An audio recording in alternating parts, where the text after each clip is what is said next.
Hi there. Today on the Connect the Dots podcast, I am joined with a phenomenal human I connected with on LinkedIn and someone who never fails to go above and beyond to help people. And reason he's the relentlessly helpful technical copywriter and a LinkedIn go-to person, John Espirian. John, as a former Microsoft Mac MVP and former director of the Society of Editors and Proofreaders, creates in-depth B2B web content to help his clients explain how their products, services, and processes work. On this episode, we chat about his LinkedIn nerdiness, a title he gave himself, not me, how he helps people on this platform of choice, and how he got his start as a technical copywriter while demonstrating his abilities on LinkedIn to attract and gain clients. You'll want to listen to the end if you're interested in a little fun. You intrigued? Okay, are you ready? Let's get the conversation started now with John. Awesome. Well, John, thank you so much for joining me today on the Connect the Dots podcast. I am excited that you're here to be on it, and thank you very much. You're very welcome, Vicky. Thanks for having me on. Oh, no problem. Why don't we go ahead and get started? And I am curious. I'm a huge quote person. So I'm curious, what's your favorite quote and why? I think I'll probably have to, I was thinking about this earlier, and I think I would have to pick a rising tide lifts all boats.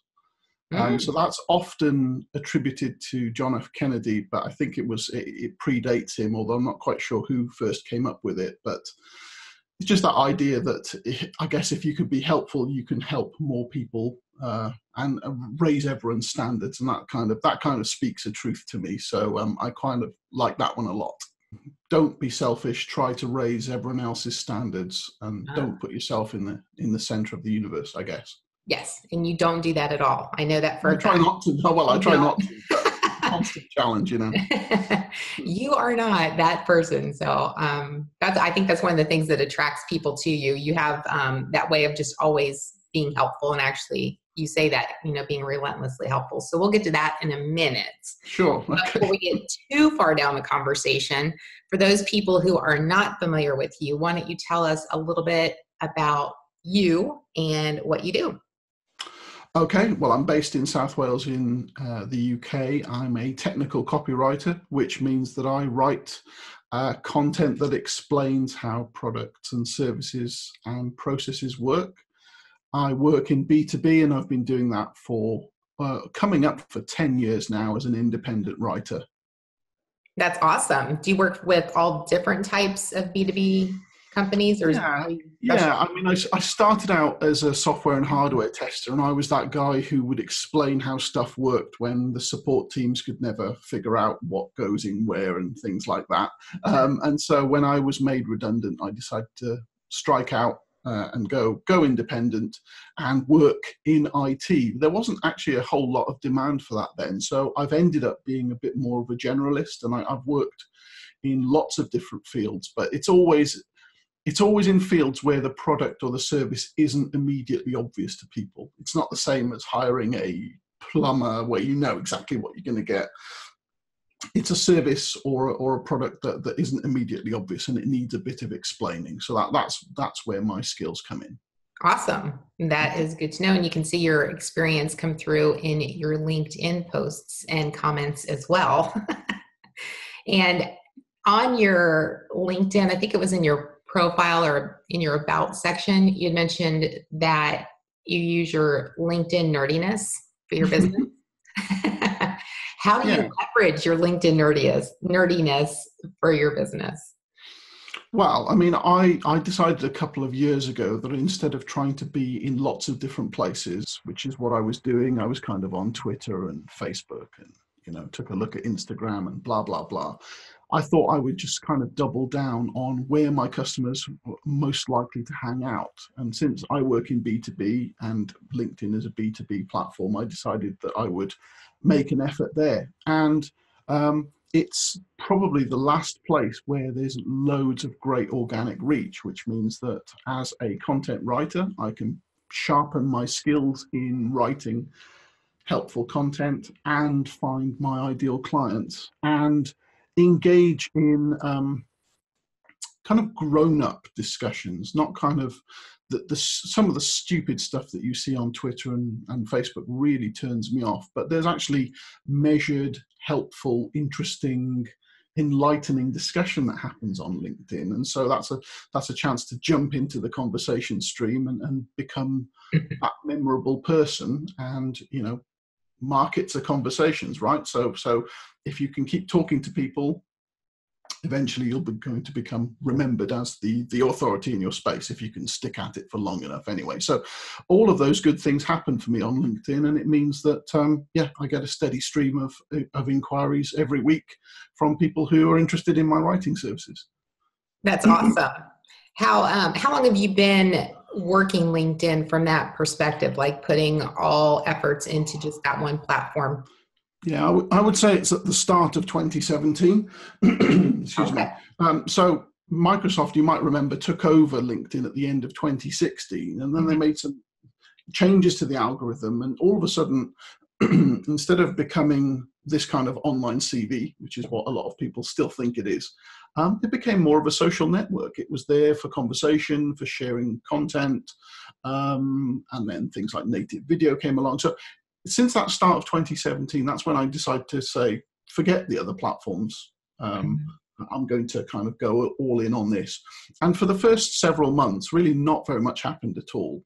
And this is the problem that a lot of my clients face, is they think that you can write 3 blog posts and be at the top of Google, and you just can't. And it's the same on social media. You need to commit to the idea, and then put your resources behind showing up consistently and with congruence, and eventually it will work. And I'm getting good results now, but I'm not doing anything substantially different to what I was doing way back when it looked like I was talking to a brick wall, So once you've kind of chosen your lane, and if you're delivering something of value, you just need to stick at it until it starts delivering results. And that could take in the order of months, potentially years, but hopefully not that long.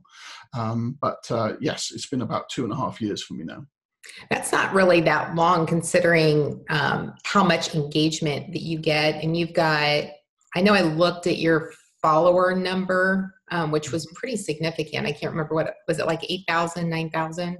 Yeah, it's about 8,000 at the moment, but it's grown a lot. I mean, going back to even in towards the end of 2017, I still only had maybe 1,500 connections. So it has jumped up a fair amount since then.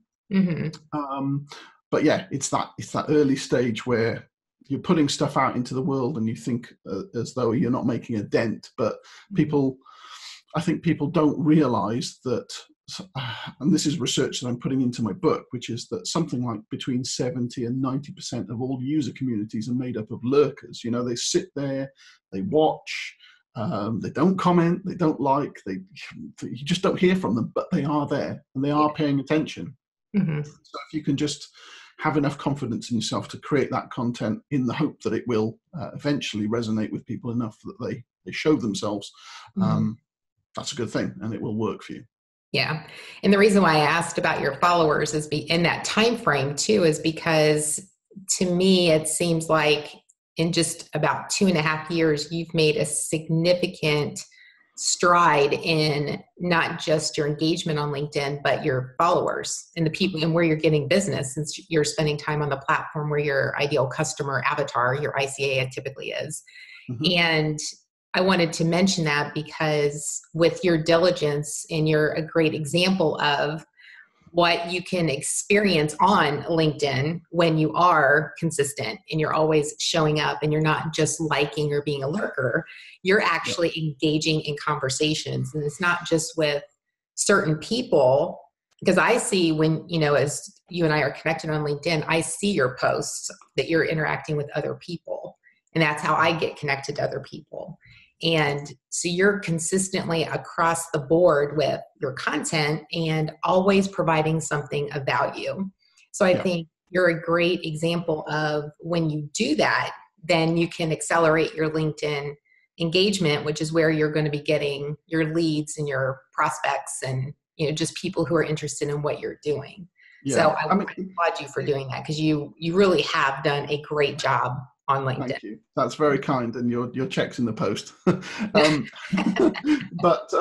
I think the important point to make about this is that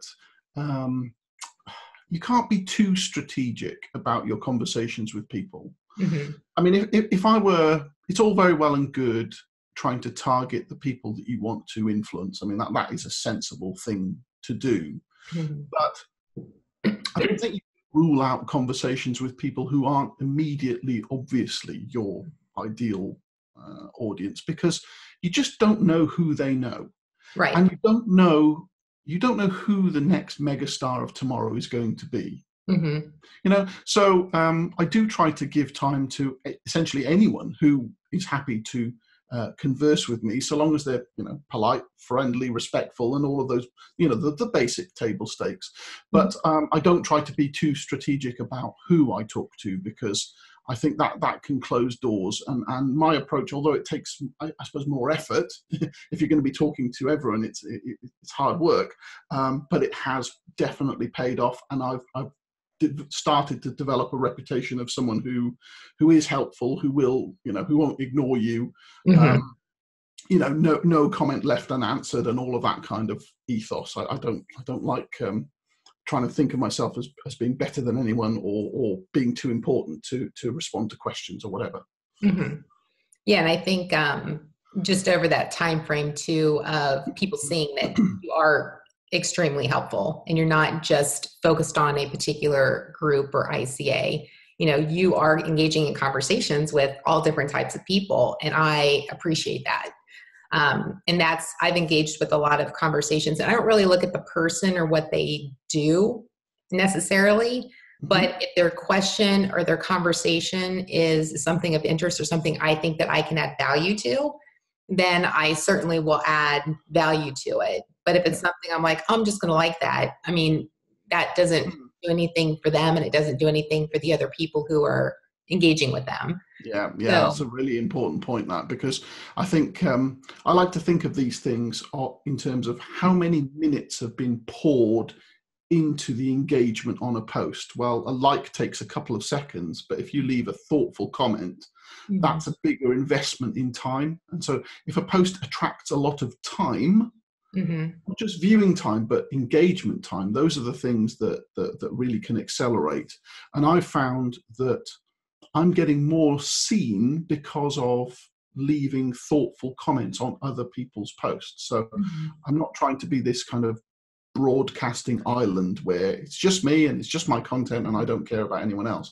I'll mm-hmm. go out and look for interesting stuff where I can add something of value. And mm-hmm. as I said earlier, you've got a lot of lurkers who are looking at that, seeing you in their feed when they wouldn't have found you otherwise. And eventually a proportion of those will turn into customers. So it is a smart move. Right. And I think too, when I've seen a lot of discussions over the last probably month or so about people asking about their connection acceptance, like strategy, like how do you determine who you accept and how do you determine not to accept? And I think the engagement piece is important, because when people go to look at a profile, you can look at someone's activity. And if you see either zero activity or all you see is likes or shares of other people's content, but adding no value to it, that to me is like, okay, well, what are they going to do to help the people that I'm engaging with, or the posts that I put out there for other people? Are they going to add value, or am I going to be able to get anything from what they're doing? Because, LinkedIn, as you mentioned, it's changed over the last couple of years, and there's more and more people on this platform, and it's becoming increasingly popular again. And I think there's not just a change in perception, but just people are understanding the value of it when you actually engage with people. So I do look at that with people. If I get a connection request, if it's, someone I'm not familiar with, or I'm not sure about their industry, then I'll go and I'll look at their activity.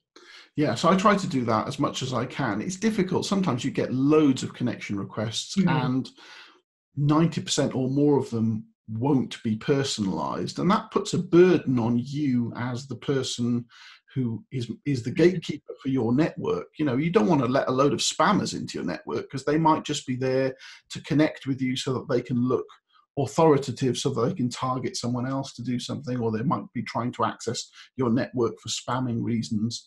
So you have to kind of be careful. You can't just accept everyone regardless. I don't believe in this open networking idea at all, really. Right. And sometimes, you know, if you can't see an immediate connection and they haven't personalized it, you might err towards saying, well, sorry, I just don't have time to look through these 50 invitations this morning because I'm busy running my business. Yeah, But I exactly. would, if anyone's listening to this and thinking, how have I got a better chance of building my network, a good way to do it is to take some time to read the other person's profile before you try to connect with them, and then to send them a personalized note.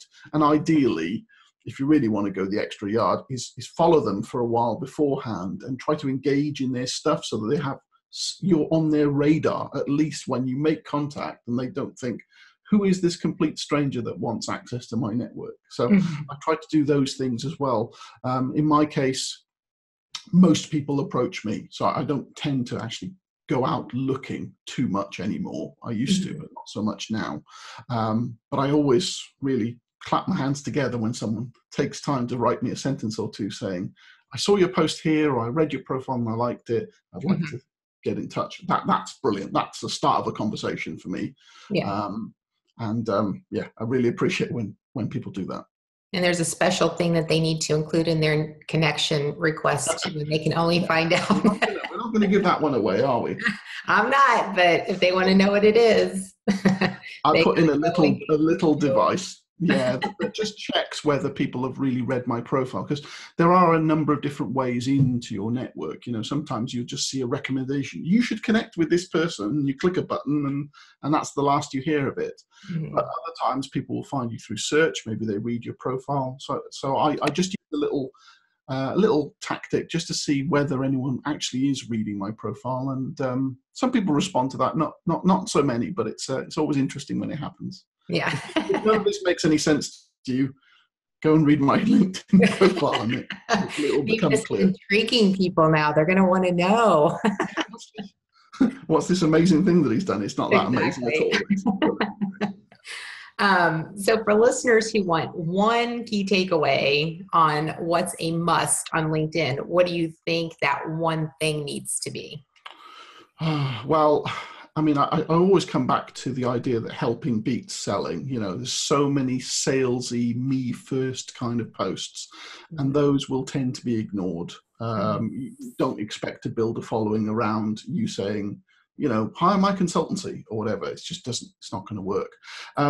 But the key topic that I'm writing about at the moment is really about establishing your brand identity, you know, 4 or 5 key values, and then committing to consistency and congruence, you know, showing up, being the same shape everywhere in everything that you say and do.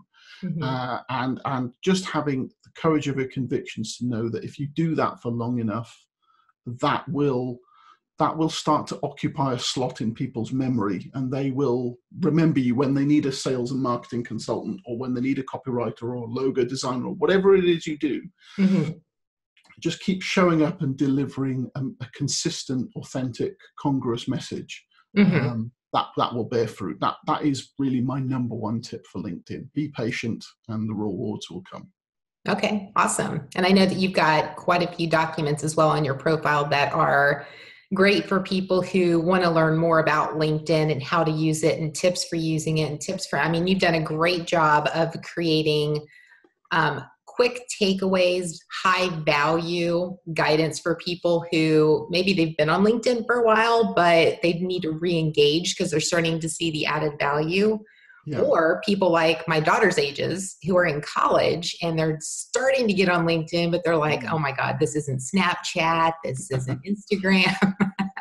It's a whole new world. So it's a great resource for them as well, because you do provide a lot of guidance for people on how to maximize their time when using LinkedIn. Yeah, well, I mean, the whole, for me, one of the central ideas about doing any kind of content marketing is just being willing to give away all of your knowledge.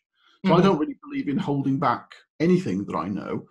And I'm one of those guys who if there's a button, I'll click it. If there's a menu, I'll see what's in that menu. You know, I'll test and prod and poke, and anything I learn, I will share. So I didn't really know a lot about LinkedIn a couple of years ago, but I kind of threw myself into it, tried to learn as much as I could, and I'm sharing that now as a way of keeping my knowledge up to date, because trying to teach something makes you a better practitioner, I think. Exactly. And also it kind of demonstrates my ability to explain stuff, which is essentially, that's the core of my business, is I explain how stuff works. So here's LinkedIn, I'm going to explain how LinkedIn works. Yes. So if that's proving helpful, it's helping me get seen a bit more. So that's all good. And I'm glad that you found my content useful and helpful. That's great. Thank you. Yes, it's very much so. And I know that you use LinkedIn as a platform for what you do in your core business of being a technical copywriter. So let's go back to that just real quick. And two things on that. Just for people who are listening, and especially people, I know there are some listeners who are college or just graduated, they're in new positions. So they may be interested in what made you decide that you wanted to be a technical copywriter. Well, I mean, that was probably the overriding skill that came out of my 10 plus years in working for an internet service provider, which was seeing how stuff worked and then being able to explain it in human language so that we would have fewer support issues with our customers. That was the skill that I had. And so when I went independent, it was natural that I would try and focus on that kind of thing. There are lots of different kinds of copywriting. Some of it is very salesy, direct response kind of commercial stuff, and that never really appealed to me. But explaining how stuff worked, you know, the back end support, that very much did appeal. And businesses are starting to cotton on that just because it's called technical copywriting, really it's about explaining processes, and you don't need to fill your copy with stuffy jargon, long words that you learned in college. That real humans don't talk like that. You can make things a lot simpler. So another one of my favorite quotes is that, you know, nobody ever complained that some piece of copy was too easy to read. So I'm all about trying to simplify, make things relatable and fun when I can, and that approach has really worked well. And, you know, I've managed to get big clients who are happy with humanizing their tone, so that's pretty cool. Yeah, that is awesome, because if you can be simple, that's probably the best route for helping people learn the technical and the more complicated. So what are 3 key insights in copywriting that you would want our listeners to walk away with? Yeah, okay. Well, if we're talking about copywriting in general, the most important thing that you can probably do there is to understand the problem or the pain that your intended reader is feeling. Because decisions are made on emotion, then they're rationalized afterwards, but they're really driven by emotion. So if you can tap into that thing that they're feeling that is actually causing them a hassle, it might be different from what the features of your product or service are, but they're actually attending a deeper need. And if you can be brave enough to appeal to that need, because sometimes it can be quite personal, you know, that's a good route in. You should use the language that your actual customers use. So your email inbox is a goldmine. If you can look at the conversations that you actually have with real customers and see their turns of phrase, and then lift that and put that into your copy, that's really powerful, because they see themselves reflected when they look at your material, and that's powerful, because there's a sense of oneness there. And also, just as I said before, really just don't be afraid to sound human in a conversation. You know, your tone of voice, which is essentially your personality put down on paper, should be the same as if you were speaking to that customer face to face. You know, a lot of business owners will say, well, if we could just get them in a room, we'd be able to convince them, no problem.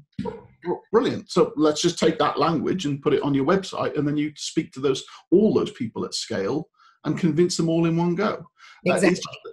I think people are just afraid because it doesn't sound academic. It doesn't sound, befitting of a multinational organization or whatever. But it does work. And if you look at the brands who have success in their advertising and in their marketing, they're not filling it with kind of stuffy academic stuff. No one in the real world resonates with that. So you have to maybe be a bit brave and just think, what would this sound like if we said it out loud? Let's write that thing. Yeah, exactly. And that's the best way to approach any situation when someone's wanting to learn from you, whether it's you with the technical copywriting or a business where, they're looking for customers. When you talk their language, whether it's online or in emails or social or in person, then you're more likely to attract them because now you've got something, it's like a common denominator that you're having a conversation that everybody can understand. And that's, all of our jobs in trying to attract our ideal customers is that, talk to them in their language and then take it from there. That's where they're going to start to learn from you. So you just need to start, where everything's common and they're like, hey, I get this person. This might be somebody cool to work with.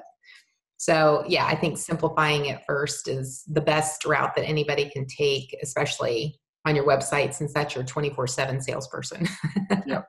This is all the kind of good stuff that you've already said on your podcast. It's why I like your podcast. It's relatable. You don't fill it with jargon. You can see your depth of knowledge, but you're using simple language to explain it all. So yeah, your check's in the mail now. Great. Okay. They're going to cancel each other out on the way across the Atlantic.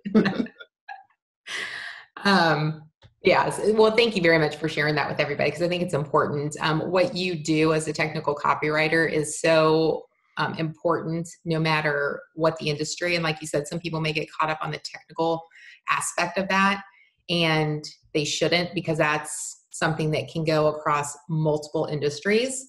It's just to becoming, an expert in that area. So if someone enjoys writing and simplifying to help other people understand something, maybe writing the processes for that, would they be ideal candidates for considering being a technical copywriter? Yeah, definitely. I think all the people who are successful that we see on social media, all the marketers that have that kind of teaching instinct, and that they're able to get their messages across in really clear, simple language.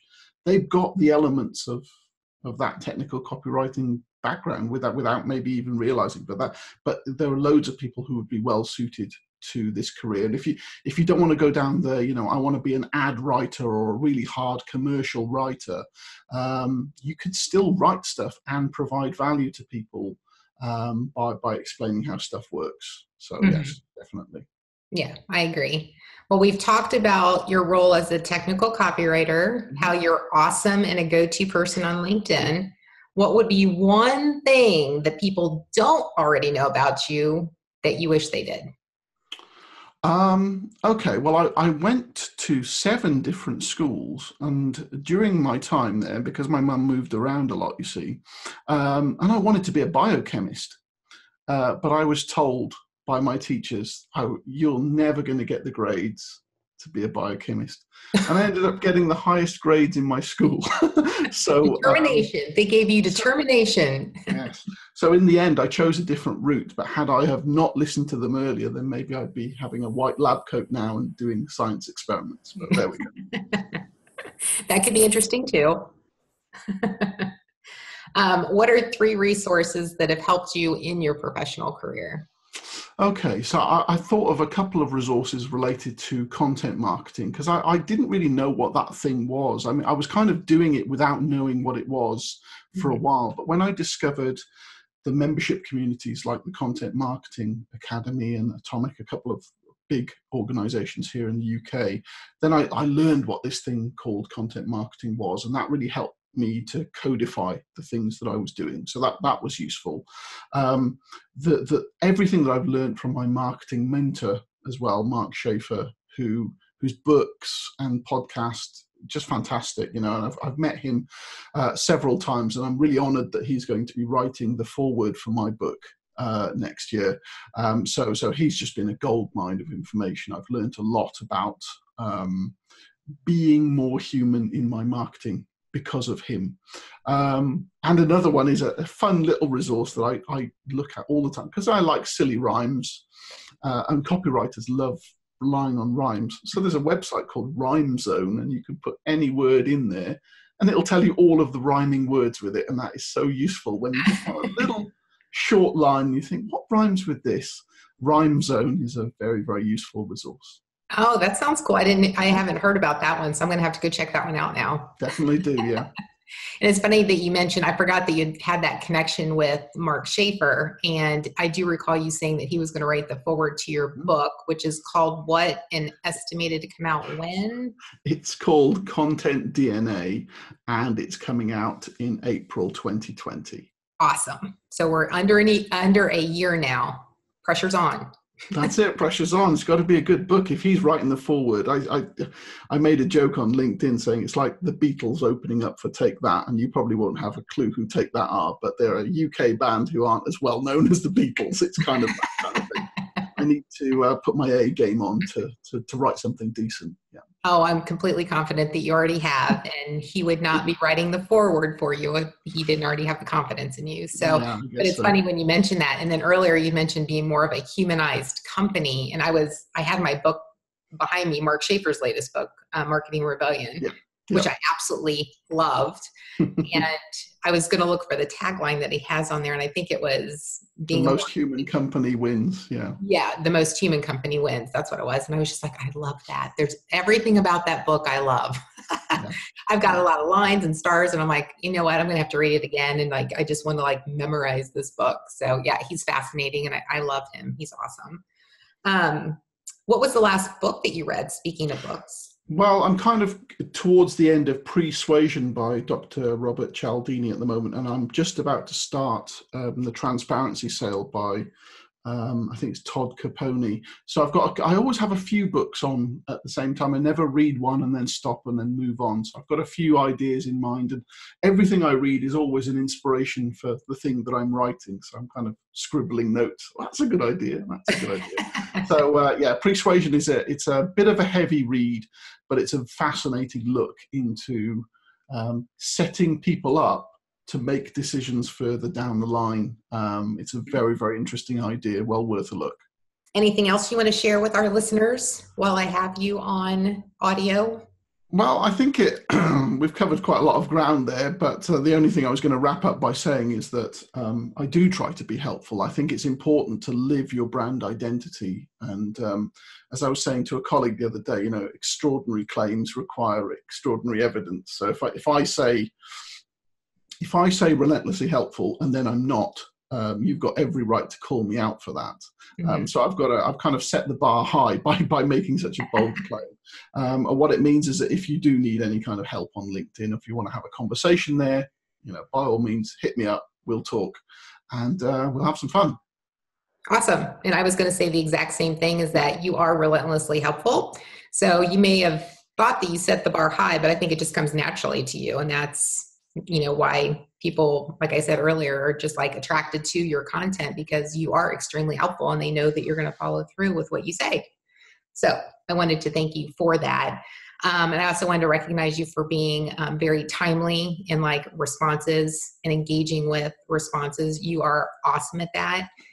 And anytime I've asked you a question or even asked for help or, hey, what about this? You've always been extremely knowledgeable, helpful, responsive. I mean, everything. So you are one of the people on LinkedIn that I thoroughly enjoy engaging with, because you're just an awesome person. Wicked. I need to save this as some kind of extended testimonial. You can put it on your podcast page on your website. Awesome. Yes, I definitely will do. Awesome. Well, thank you so much again for joining me today on the Connect the Dots podcast. And I greatly appreciate your time. And until we meet again on LinkedIn, thanks again. I appreciate it. Thanks, Vicky. See you soon. Okay. Bye. I hope you enjoyed that episode of Connect the Dots as much as I did having that conversation with John. Now, he shares writing tips, branding guidance, and LinkedIn advice on his blog at his website, which is espirian.co.uk. That's espirian.co.uk. You can also connect with John online via his website and his LinkedIn and Twitter profiles, all of which will be links under the show notes for this episode on my website. He also has a valuable resource library on his LinkedIn profile page and a lot of helpful and useful information on his website. So if you are following John but not engaging with him, I encourage you to do so. Like I mentioned, he's extremely helpful, and any questions that you have, he will always answer them. And if you are not following John, I encourage you to do so.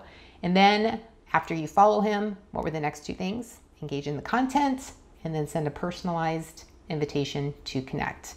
That is an awesome thing to do. I love it when people send me invitations that have a personalized message. It just means that they're listening, they're paying attention, and they're truly interested in engaging in content. Okay, so at the beginning I mentioned a challenge. It's gonna be fun. Are you ready? I guarantee it, and it'll be super easy. So it is just a way to engage with John and just show you how engaging he is. And yes, he's on board with this. This isn't going to be a surprise. Okay, you ready? So all you have to do is on LinkedIn, go to John's profile, and under the About section, he's got documents. Like I mentioned, a valuable resource. So he's got documents listed there. All you have to do is identify just by either the names, or if you want to go through and watch each of them, which I have, and they're all super helpful, go through and indicate which document you would open and view right now that would help you up and improve your LinkedIn game. So all you have to do is create a post on LinkedIn, indicate what that document is, and just tag John and I. That's it. It's super easy. My link to my profile will be included in the show notes as well, so everything will be super easy to access. And it'll just be something fun that we can all do together. Okay? Cool. I hope to see you on LinkedIn. And if not, or even if I do, please subscribe to the podcast or subscribe to my e-newsletter, and you will be notified as soon as the latest and greatest episode is out there, as well as other information that I only share in my emails.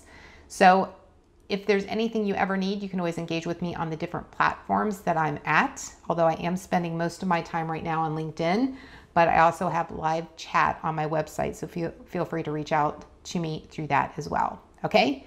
Until next time, I will see you next week on Connect the Dots. Make today great.